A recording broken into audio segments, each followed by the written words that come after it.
The star kingdom of Zareth stretched across a dozen glowing worlds, each lit by tall crystal towers and sky bridges that glimmered in the light of distant suns.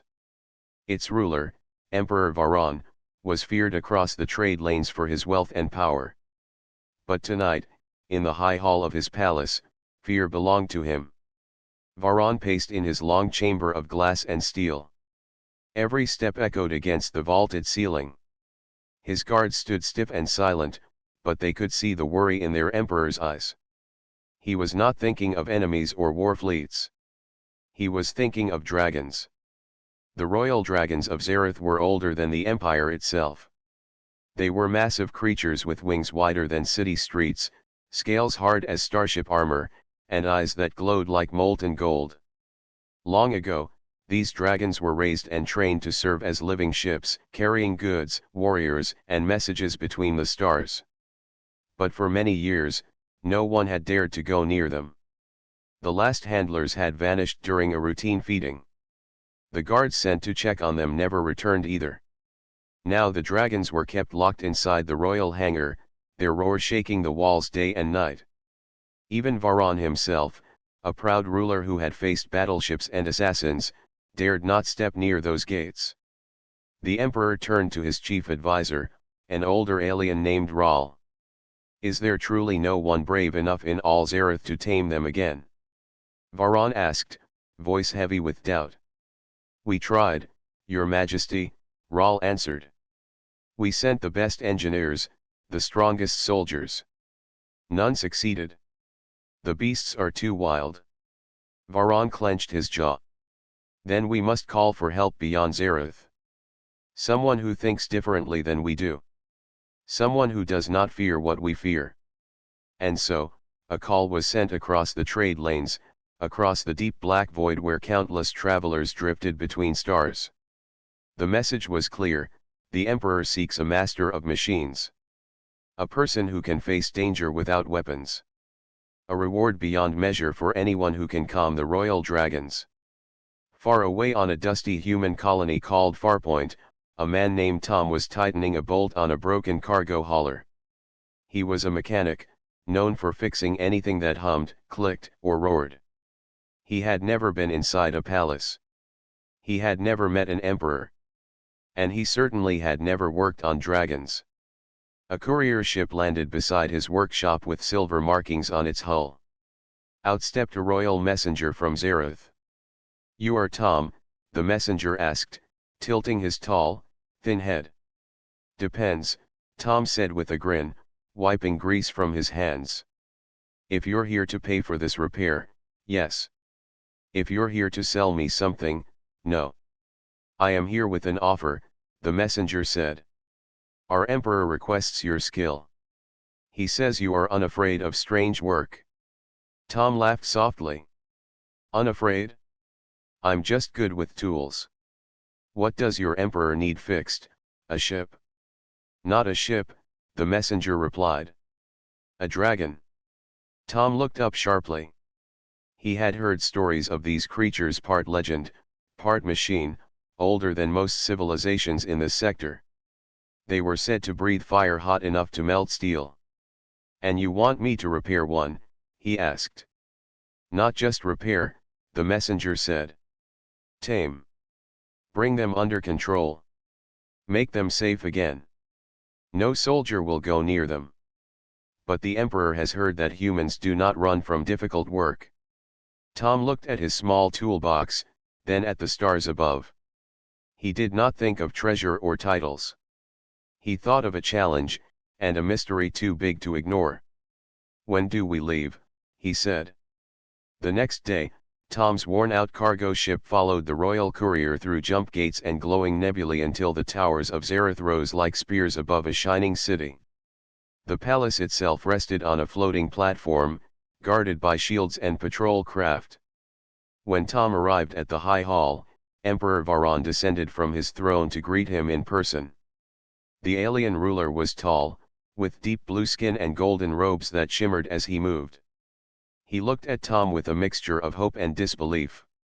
You are the one they sent? Varan asked, almost to himself. Looks like it, Tom said, keeping his voice calm. "Where's the patient?"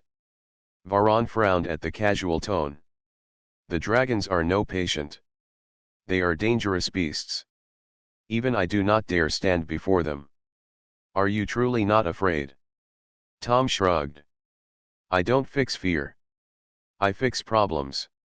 Show me the problem, and we'll see what's really wrong." The court gasped at his boldness. No one spoke to the emperor that way. But Varan did not grow angry. For the first time in weeks, he almost smiled. Perhaps this human really was different. "Very well," Varan said. "Come with me. If you succeed, you will have more than reward. You will have my respect." Tom followed the emperor through vast corridors lined with guards until they reached the gates of the royal hangar. The doors were massive, carved with symbols of dragons in flight. Behind them came the echoing sound of chains rattling and creatures breathing like thunder. Tom placed a hand on the metal door. "Sounds like they're hurting," he murmured. Varan raised an eyebrow. "Hurting? They are furious." "Sometimes," Tom said quietly, "those are the same thing." The doors began to open, and the roar of dragons filled the night air. The gates of the royal hangar slid open with a long, grinding sound. A wave of warm air rushed out, carrying the smell of metal, dust, and something alive. Inside, the huge chamber stretched so far that its ceiling disappeared into shadow. Light panels flickered along the walls, and steel walkways hung above deep pits lined with chains. There they were. The dragons. 7 of them, massive as mountains, crouched on reinforced platforms. Their wings were folded close, but every twitch made the ground tremble. Scales the color of dark iron glinted in the dim light. Their eyes glowed a deep gold, sharp and restless. When the first one opened its mouth to growl, the sound rolled like distant thunder and shook the air. Tom stood just inside the door, toolbox in hand, taking everything in. The guards kept their distance, holding energy shields as if that would keep them safe. Emperor Varan stopped several steps behind Tom, unwilling to walk closer. His court advisors whispered to each other nervously. "They are not machines," one advisor muttered. "Why call a mechanic?" "Because soldiers failed," Varan replied calmly. "Let us see what the human can do." Tom walked forward slowly.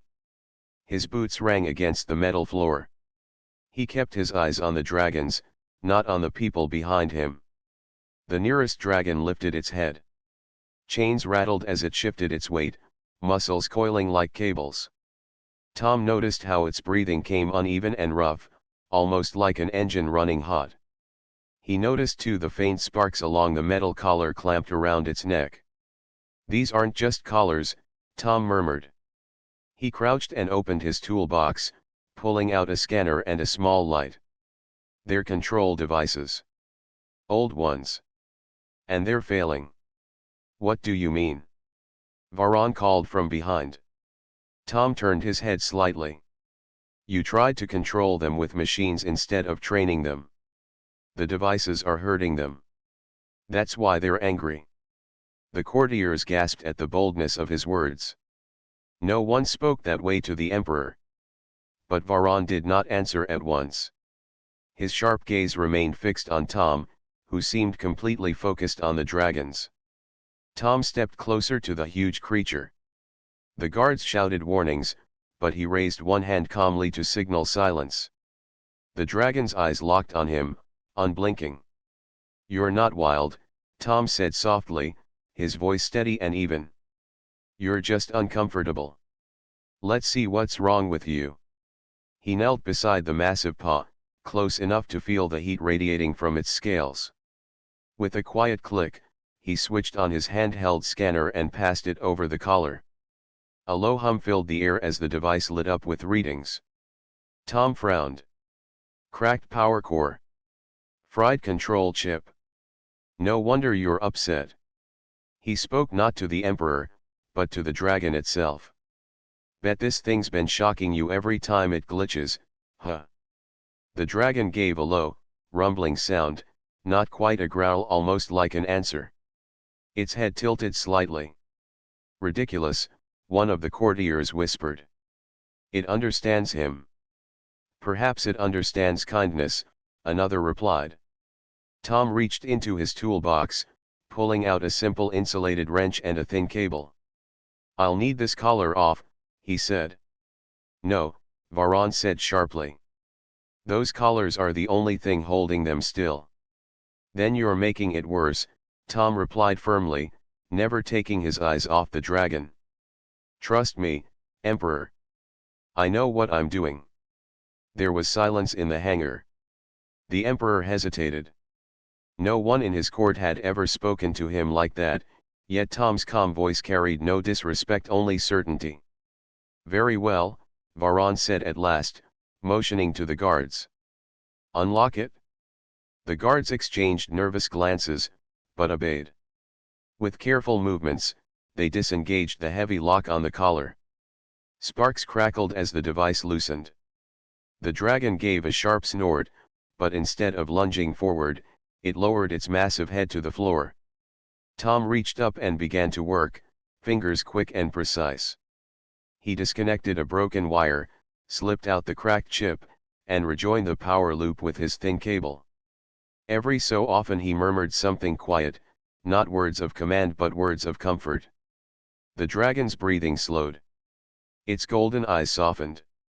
For the first time in years, the creature looked calm. It listens to him, Rahl, the advisor, whispered. How is this possible? Varan said nothing. His gaze was fixed on Tom, who tightened one last bolt and stepped back. There, Tom said simply. No more pain. Give it a minute, and it'll stand easy. Sure enough, the massive dragon shifted its weight, shook out its wings, and gave a low rumble that was almost peaceful. The sound filled the hangar not like thunder, but like the deep purr of a giant machine finally running smooth. Tom patted its scaled neck as if greeting an old friend. You're fine now. Just needed a little help. The guards lowered their shields, stunned. The courtiers whispered in disbelief. Emperor Varan took a slow step forward, his eyes wide with wonder. One dragon, Tom said, looking back at him, but I can tell you now the others have the same problem. They're not wild. They're hurting. Fix the collars, and you'll fix them. Varan's voice was low but steady. Do you mean to say you can repair them all? Tom grinned. I didn't come all this way to fix just one. The dragon stirred, watching the small human with something like curiosity rather than anger. Tom closed his toolbox with a snap and glanced at the Emperor. You wanted someone who thinks different. Well, here I am. Word of what Tom had done spread through the palace before dawn. A single human with nothing but a small toolbox had walked into the hangar, touched the most feared creature in the empire, and left without a scratch. The court was restless with questions. How had he done it? Why had the dragon obeyed him when no soldier could get near? Emperor Varan summoned his council at sunrise. Tall windows filled the chamber with golden light, but no one admired the view. The advisors spoke in low, uneasy voices as they waited for Tom to arrive. This man is dangerous, one advisor said. He shames our engineers. He is only lucky, another insisted. The beast might have been too tired to fight. Or perhaps, Rahl the chief advisor said quietly, he knows something we do not. Tom entered the chamber without hesitation. His clothes were plain, marked with grease from years of hard work, yet his steps were steady and sure. He looked around the polished marble floor and carved crystal walls as if it were all an ordinary workshop. Varan studied him for a moment, then spoke. You say the dragons are not wild. You claim they are only suffering from broken devices. But one repaired dragon does not prove this. Can you do the same for them all? Tom nodded once. Yes. If you let me work without interference. The court burst into whispers. Several advisors frowned, but Varan raised a hand for silence. His voice was calm but sharp. If you succeed, the reward will be beyond anything you expect. If you fail, your people will not be called to this court again. This is my wager. Tom met the Emperor's gaze without fear. I'm not here for reward or for threats. I just fix things. That's all. Varan leaned back in his chair, intrigued. And what do you ask in return? Only this, Tom said. No guards inside the hangar. No weapons aimed at the dragons while I work. If you want them to trust me, you need to trust me first. Gasps echoed through the council chamber. No one had ever asked the Emperor to withdraw his own protection. But Varan did not refuse at once. His golden eyes stayed fixed on Tom, weighing his words carefully. You are either very brave, Varan said at last, or very foolish. Tom smiled faintly. Maybe both. But brave people build things. Foolish people break them. I like building better. After a long pause, the Emperor gave a slow nod. Very well. You shall have your chance. The hangar will be cleared. You will face the beasts alone. Do this, and I will believe your words. The council ended in an uproar, advisors trying to argue against the decision, but Varan silenced them with a single look. Later that day, Tom stood outside the hangar once again. The royal guards marched out one by one, leaving the vast doors unguarded. Even the watchtowers above dimmed their weapons. A few soldiers stayed behind the outer gates, unwilling to leave completely, but they obeyed the Emperor's order to stay clear of the inner chamber. Rahl approached Tom quietly. I hope you know what you are doing. If something happens to you, I will not be able to protect you.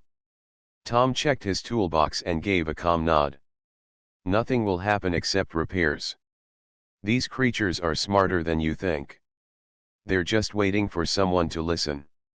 When the doors opened, the great roar of the dragons shook the floor again. The other 6 beasts strained at their chains, watching him with fierce eyes. The one he had already repaired lay calm at the far end, its wings folded neatly, as if it were guarding him. Tom walked forward step by step. He didn't hurry. He didn't shout. He didn't show fear. He simply listened. Each dragon gave off a low hum, a kind of rhythm mixed with the sound of sparking metal. To Tom, it was as clear as an engine sputtering with a clogged valve. The second dragon thrashed harder when he approached, but Tom kept his voice level. Easy there. I hear you. Let's take a look. He climbed onto a service platform that reached the creature's neck. The control collar glowed with faint red light, flashing at random. A quick scan confirmed what he already suspected: broken circuits, overloaded wiring, painful shocks with every movement. You've been fighting pain, not me, Tom said softly. Let's fix that. He worked quickly but carefully, loosening the bolts while speaking in a calm, steady tone. The dragon's growl softened. Its golden eyes followed every movement of his hands. When Tom pulled out the cracked chip and replaced the power link with a clean connection, the tension in the dragon's neck eased. There we go, Tom whispered. Better, right? The dragon lowered its massive head, letting out a deep breath that sounded like a gust of wind through a canyon. Then, to everyone's amazement, it curled its wings and rested peacefully beside the first repaired beast. Outside the hangar, Emperor Varan watched through a viewing screen. His face remained still, but his fingers tapped the arm of his throne. He does it again, Varan murmured. No fear. No weapon. Only skill. By evening, Tom had repaired 3 more collars. Each time, the dragons calmed. The hangar no longer shook with roars, it hummed with quiet breathing. When Tom finally stepped out into the night air, the Emperor was waiting for him. Impressive, Varan said. You have proven your point. But do not mistake this for full trust. You have 4 more to go. And one of them, the largest of them all, has never bowed to any master. Tom wiped his hands on his coveralls. Good. I like a real challenge. Varan looked at him for a long moment, then said quietly, "You remind me of no one in my empire. Perhaps that is why you succeed where we fail." The next morning, Tom returned to the royal hangar. The air smelled faintly of oil and heat from the night before. The great doors opened with their slow, deep rumble, and the sound of chains echoed inside. 6 dragons still waited, restless and powerful, though 4 were now calm and breathing more evenly after Tom's work. The largest dragon rested at the far end of the chamber. Its scales were darker than the rest, almost black, and its eyes burned brighter. Even lying down, it looked taller than the palace gates. The other dragons glanced toward it now and then as if they feared to disturb it. This must be the one Emperor Varan had warned him about, the proud leader of the group, the one that had never obeyed anyone. Tom stepped inside, toolbox in hand, moving slowly but without fear. His boots rang against the floor. Behind him, a viewing platform high above was crowded with the Emperor and his court, watching his every move through a transparent shield. Rahl, the chief advisor, leaned toward Varan and whispered, "Shall I order guards to stand ready outside?" Varan shook his head. "No. He asked for no weapons. We will honor that. Let us see if his courage matches his skill." Tom walked toward the next dragon, a reddish beast whose collar glowed with the same faint, broken light. It rumbled in warning, but Tom kept his voice calm and steady. "It's all right, friend. I won't hurt you. Let's fix this mess on your neck." He climbed the service platform and opened his scanner. Sparks danced across the collar as the dragon shook its head, but Tom only steadied himself with one hand and continued. "This won't take long. Just a bad wire and a cracked chip. You've been shocked every time you turn your head, haven't you? No wonder you're angry." Piece by piece, he replaced the fried components. His hands moved quick and sure, but his voice stayed gentle, like someone talking to a nervous horse. When he tightened the last bolt, the dragon's growl softened into a low, steady hum. It lowered its head, almost nudging his shoulder in gratitude. "That's 5 now," Tom murmured, climbing down carefully. Varan, watching from above, could not hide his astonishment. "He works as though these monsters are his pets," the Emperor said softly. Tom turned toward the 6th dragon, a smaller silver one with sharp eyes. This one thrashed more than the others as he approached. The platform shook under its weight. But Tom was patient. He waited until the creature paused for breath, then climbed quickly to its neck. He spoke softly, kept his movements slow, and worked through the collar just as he had done before. When the silver dragon finally relaxed and folded its wings, the hangar grew quiet. Only one dragon remained untouched, the enormous black one at the far end. Tom wiped the sweat from his brow and walked steadily across the hangar floor. The dragon watched him approach with golden eyes that glowed brighter than fire. Its chains were thicker than the rest, bolted deep into the platform, yet every small movement made the steel links creak as if they might snap. "All right," Tom said quietly, setting down his toolbox. "You're the big one. Let's see what's wrong with you." He stepped closer, but the dragon gave a deep rumble, shaking the floor. Its head lowered, eyes narrowing. Tom stopped just out of reach and spoke in the same calm voice. "I'm not here to fight. I'm here to fix you.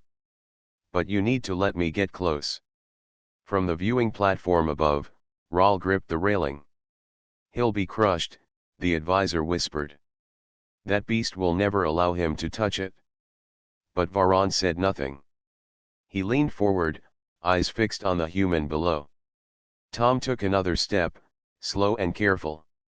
"I know you're hurting," he continued. "I've seen this before. Those collars, they're burning you from the inside, aren't they?" The dragon gave a low hiss, but it did not strike. Tom crouched and opened his toolbox again. He held up his scanner so the dragon could see it. "This little thing? It's not a weapon. Just a way to look inside the collar. If you'll let me, to everyone's surprise, the dragon stopped moving. Its wings shifted slightly, then it lowered its massive head closer to Tom, chains clinking softly. The gesture was cautious but clear. It was allowing him to work. Tom climbed the maintenance platform slowly, never taking his eyes off the creature's gaze. The collar was badly damaged, worse than any he had seen. The circuits were cracked, the power unit overloaded, and the metal edges had burned deep into the dragon's scales. "This is bad," Tom murmured, running the scanner over the device. "No wonder you're furious. This thing's been hurting you for years." Piece by piece, he disconnected the damaged wires. Each spark made the dragon shudder, but it held still. Tom worked as quickly as he could, replacing the worst parts and sealing exposed circuits. When he finally loosened the collar, the dragon gave a long, deep breath that sounded almost like a sigh of relief. "There," Tom said softly. "All done. That's better, isn't it?" The dragon slowly folded its wings and rested its massive head on the floor. It gave a low, soft rumble, not of anger but of calm. Above, the viewing platform erupted in amazed whispers. Rahl turned to the Emperor. "He has done what no one else could." The beast bows to him. But Varan remained silent for a long moment, his golden eyes unreadable. At last he said, "It is not bowing. It is thanking him." The hangar had grown quieter than anyone could remember.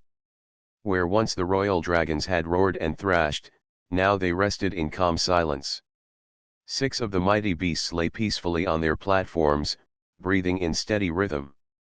The 7th, the huge black dragon, had lowered its head to the ground and kept its golden eyes on Tom as if guarding him. Tom sat cross-legged on the floor with his toolbox open, wiping his hands with a cloth. The work was finished, but he stayed there, simply watching the dragons breathe. The light of the morning sun slipped through narrow windows high above, glinting off their scales like fire on polished metal. On the viewing platform, Emperor Varan stood with his court. His gaze never left the human far below. "He fixed them all," Varan said softly, almost to himself. "No weapons. No guards. Just his hands and his mind." "Your Majesty," Rahl whispered, "shall we remove the chains now?" Varan hesitated. "If they are truly calm, yes. But I will not risk our lives if this man is mistaken." Down below, Tom looked up toward the high platform. "If you want them to trust you," he called, his voice clear and even, "you have to trust them first. Take off the chains. They won't harm anyone now." The court erupted in shocked murmurs. Advisors shook their heads. Rahl looked anxious. But Emperor Varan raised his hand for silence. His golden eyes studied Tom for a long moment, then he gave a single nod. "Remove them." The guards descended to the floor with heavy tools, keeping their distance from the dragons. One by one, they unlocked the massive bolts and clamps. The sound of chains falling rang through the hangar like deep bells. The first freed dragon stretched its wings wide, the wind from its movement rushing across the floor. Instead of attacking, it simply gave a quiet rumble and folded its wings again, settling peacefully. The others followed its lead, moving slowly, carefully, as though they too wished to prove they meant no harm. Finally the black dragon stood to its full height, taller than the hangar doors. The ground shook under its steps.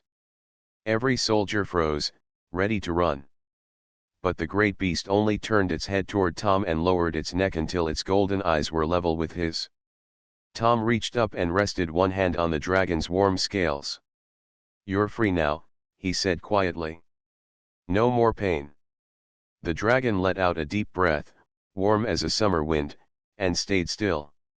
The moment was so calm, so unexpected, that even the Emperor himself allowed his tense shoulders to relax. "Remarkable," Varan said at last. "The creatures accept him completely." Tom looked up toward the platform again.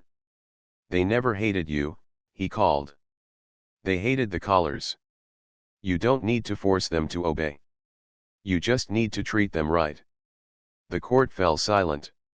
No one dared to speak against him now. The evidence was too clear. Varan descended from the viewing platform and walked across the hangar floor himself. His robes trailed behind him, gleaming in the light. Even the guards looked nervous, but the Emperor did not stop until he stood only a few steps from Tom and the dragons.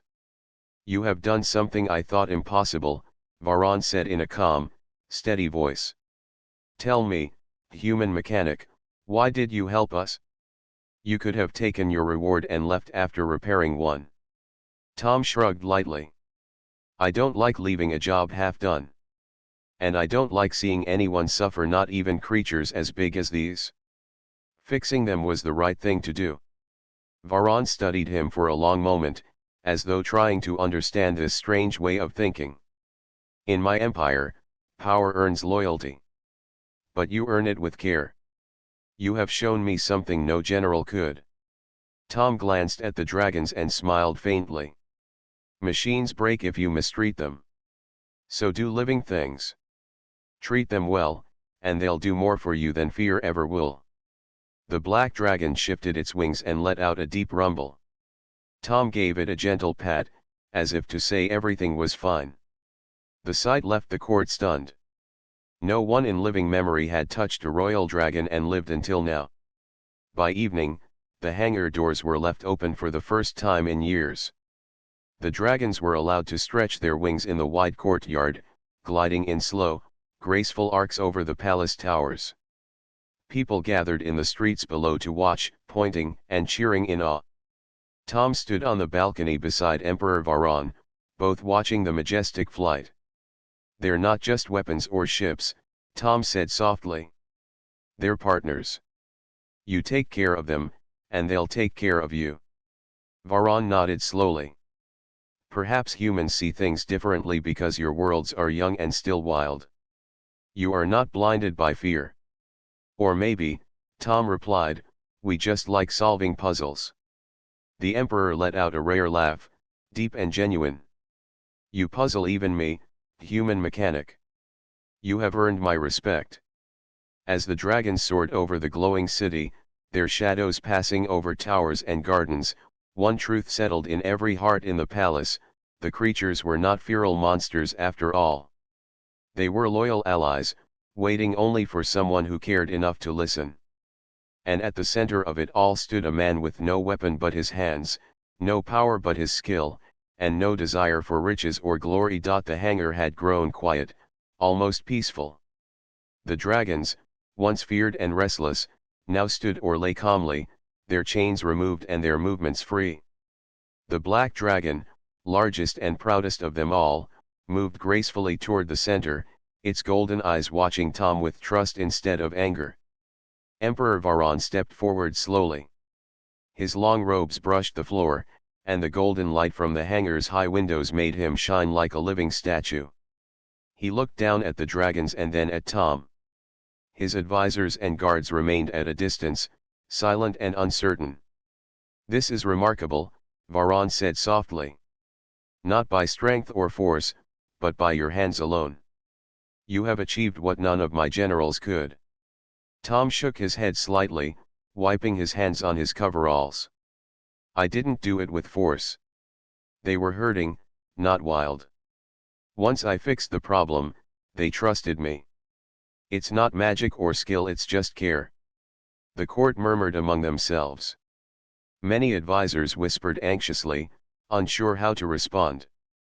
Some felt shame at their earlier disbelief, others astonishment.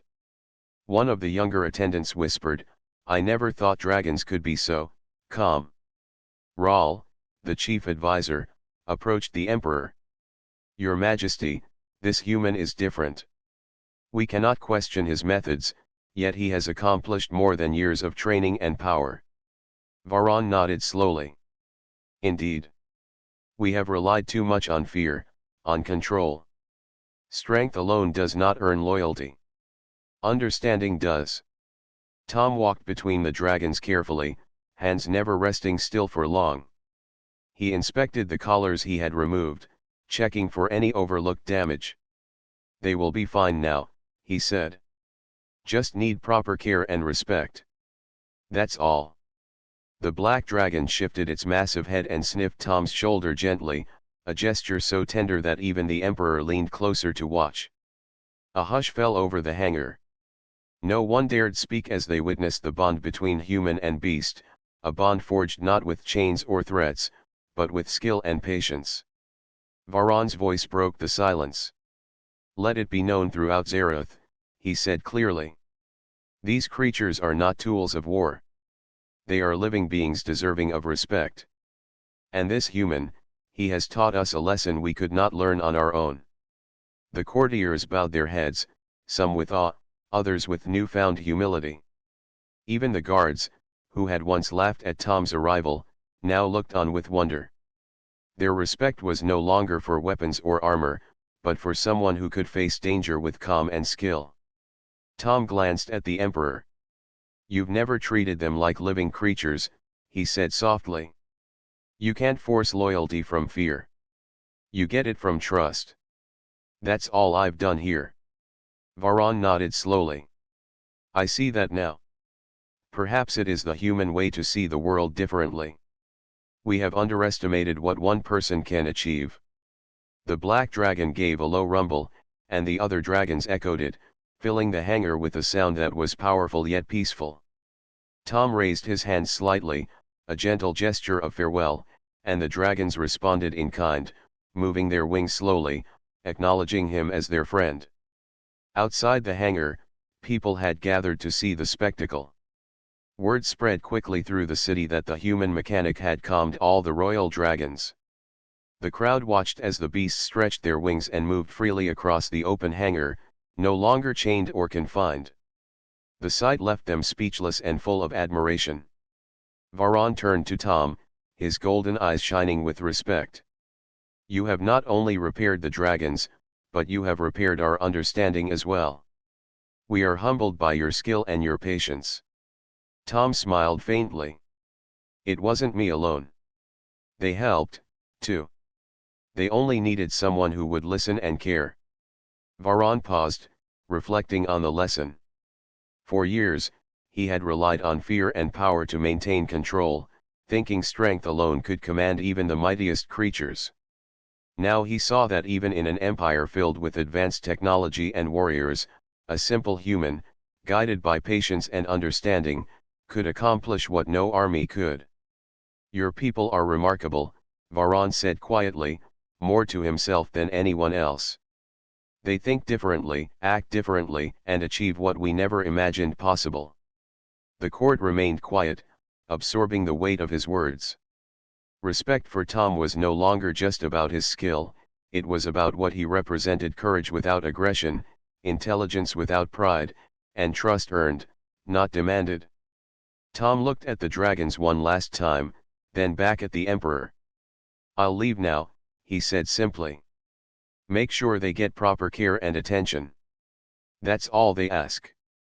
Varan nodded. "You have my word. Your work will not be forgotten, and your lesson will shape Zereth for years to come." As Tom walked toward the exit, the dragons followed him with their eyes, their massive heads lowered in acknowledgement. The Emperor and his court watched in silence, humbled and changed by what they had seen. For the first time in centuries, the hangar was not a place of fear or caution. It was a place of respect, trust, and understanding, a symbol of what could be achieved when patience and care replace force. And at the center of it all stood a single human mechanic, whose quiet skill had earned the trust of the mightiest creatures in the Empire, and the admiration of the most powerful ruler in the stars. The sun rose over the star kingdom of Zereth, casting golden light across the palace towers and the vast hangar below. The royal dragons moved freely now, their massive wings slicing through the morning air as they practiced gentle flights around the courtyard. Citizens gathered outside the palace walls to watch in awe. Even from a distance, the sight of creatures larger than buildings gliding gracefully brought gasps and whispers of admiration. Tom stood on a balcony overlooking the hangar, hands resting lightly on the railing. His toolbox had been set aside, no longer needed. The dragons had been calmed, their collars removed, and their trust earned. It was a moment of quiet triumph, yet Tom felt no pride, only relief. He had done what he could, and now the creatures could live without fear. Emperor Varan approached, his golden robes flowing behind him. He stopped beside Tom and looked out at the dragons.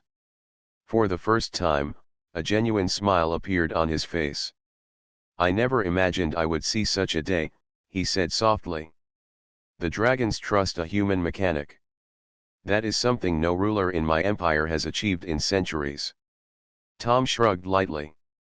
"They weren't hard to trust," he said. "They just needed someone to understand them and care enough to help. That's all." Varan nodded. "You have done more than repair machines. You have repaired understanding, and that is far greater than anything gold or jewels could offer. You have taught me and my court a lesson that will last a lifetime." The dragons moved closer, circling the balcony at a safe distance. One of the smaller ones landed lightly on the platform, its golden eyes watching Tom carefully. The black dragon, the largest and most powerful, let out a deep rumble and lowered its massive head near him. Tom reached out, gently touching the smooth scales along its jaw. "You're free now," he said quietly. "And you can do whatever you want."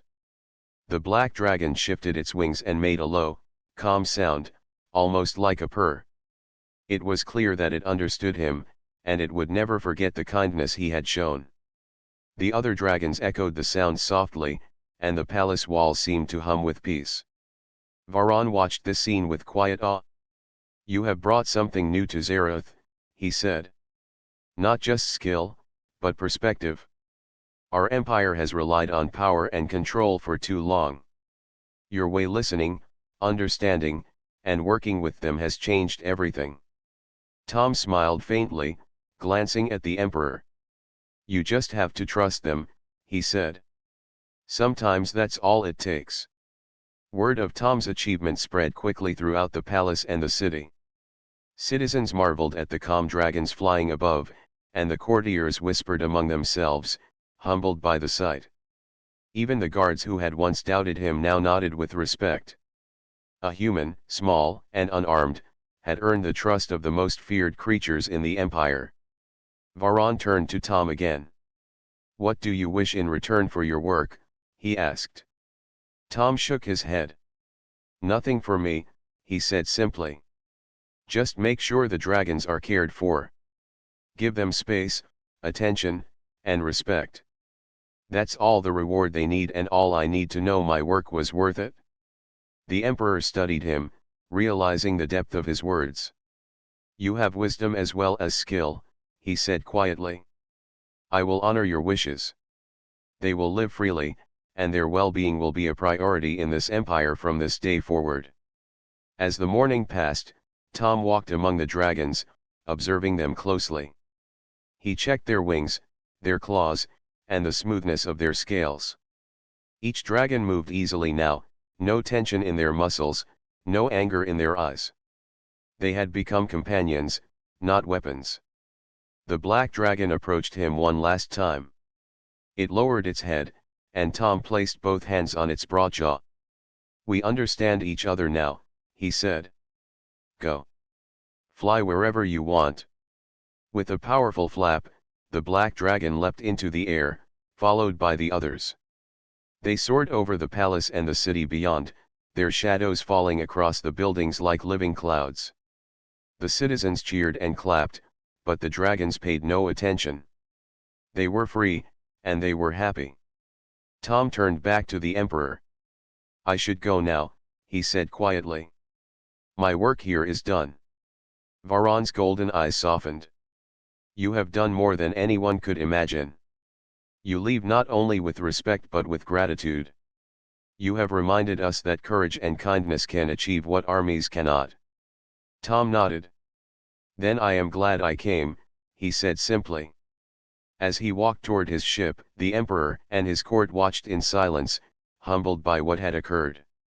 The dragons circled high above, their wings wide and shining in the sunlight. Their trust had been earned, and their freedom had been granted. And in the center of it all had stood a single human mechanic, whose quiet courage and skill had changed the course of the empire. For the first time in centuries, Zareth understood a simple truth: strength alone does not create loyalty, fear does not inspire respect, and true power comes from understanding, care, and patience.